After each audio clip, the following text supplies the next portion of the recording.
इस साल का सबसे बड़ा डेटा लीक सामने आने का दावा किया जा रहा है, जिसे 2013 के बाद का अब तक का सबसे बड़ा डेटा लीक बताया गया है। एक रिपोर्ट के मुताबिक Australian cyber security researcher Troy Hunt ने 2019 में अब तक के सबसे बड़ा डेटा लीक होने का दावा किया है और उससे जुड़ी जानकारी का रिकॉर्ड अपनी वेबसाइट troyhunt.com पर भी डाला है। ट्रॉय हंट के मुताबिक 77 करोड़ से ज्यादा ईमेल आईडी और पासवर्ड मेगा नाम की फाइल शेयरिंग वेबसाइट पर अपलोड कर दी गई है, जिसका साइज 87 GB है। दावा किया गया है कि 12,000 फाइल्स वाली करोड़ों लोगों की ईमेल आईडी और पासवर्ड किसने अपलोड की, इसकी पुष्टि नहीं हो पाई है।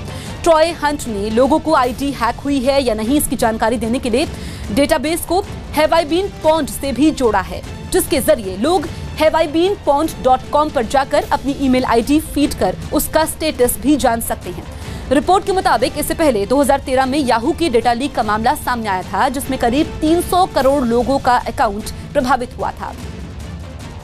CNBC TV 18 से खास बातचीत में वित्त मंत्री अरुण जेटली ने चुनावी साल में अर्थव्यवस्था के फायदे के लिए अंतरिम बजट को बड़ा करने का संकेत दिया है। वित्त मंत्री अरुण जेटली ने कहा कि 1 फरवरी को पेश होने वाला बजट वोट ऑन अकाउंट नहीं होगा, बल्कि ये एक अंतरिम बजट होगा, जिसमें सरकार आम जनता के लिए कई महत्वपूर्ण घोषणाएं कर सकती है। CNBC TV 18 से जेटली ने कहा कि किसानों, मध्यम वर्ग और बेरोजगारों के लिए कई बड़ी और महत्वपूर्ण घोषणाएं हो सकती हैं।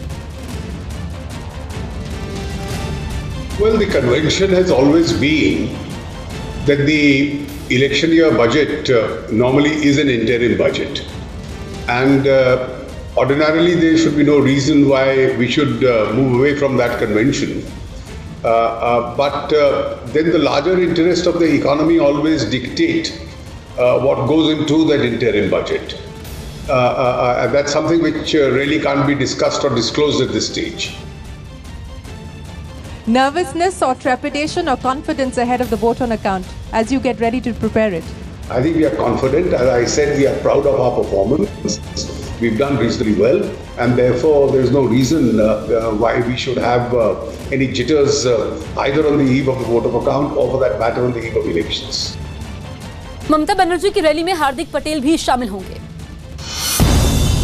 कोलकाता में शनिवार को ममता बनर्जी की अगुवाई में होने वाली विपक्षी दलों की एक रैली में हार्दिक पटेल भी शामिल होंगे। उत्तर प्रदेश के मुरादाबाद में पुलिस ने मुठभेड़ में लूट के एक आरोपी को गिरफ्तार कर लिया, जबकि एक बदमाश भागने में कामयाब हो गया। यूपी के अमरोहा में एक शादी समारोह के दौरान हुई हवाई फायरिंग में गोली लगने से 2 महिलाओं की मौत हो गई। दिल्ली के पास गुरुग्राम में एक लड़की का शव मिलने के मामले में पुलिस ने गोली मारकर हत्या करने की आशंका जताई।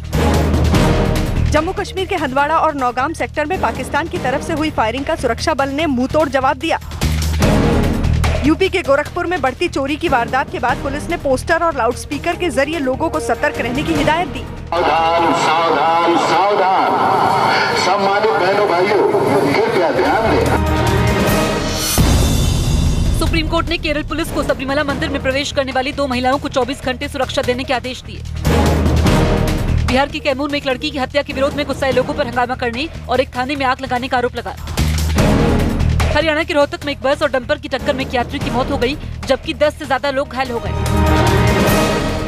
उत्तर प्रदेश में पुलिस की 2 बदमाशों से मुठभेड़ हो गई। ये बदमाश अस्पताल जा रही एक महिला के रुपए छीनकर भाग रहे थे, जिसकी खबर मिलने के बाद पुलिस ने बदमाशों को घेर लिया। इसी बीच बदमाशों ने पुलिस पर फायरिंग कर दी, जिसके जवाब में पुलिस ने भी फायरिंग की और एक बदमाश पैर में गोली लगने से घायल हो गया, जबकि दूसरा भागने में कामयाब रहा, जिसको पकड़ने के लिए पुलिस ने तलाशी अभियान चलाया। पुलिस के मुताबिक पकड़े गए बदमाश पर 24 से ज्यादा मामले दर्ज हैं, जिसकी पुलिस को लंबे वक्त से तलाश थी। जो अभी जिसको गोली लगी है उसका नाम जावेद पता चला है, जो कि डिटोली अमरोहा थाने का HS है और उसके पास से लूटी गई रकम बरामद हुई है। साथ ही पुलिस ने दावा किया कि फरार बदमाश को जल्द ही गिरफ्तार कर लिया जाएगा।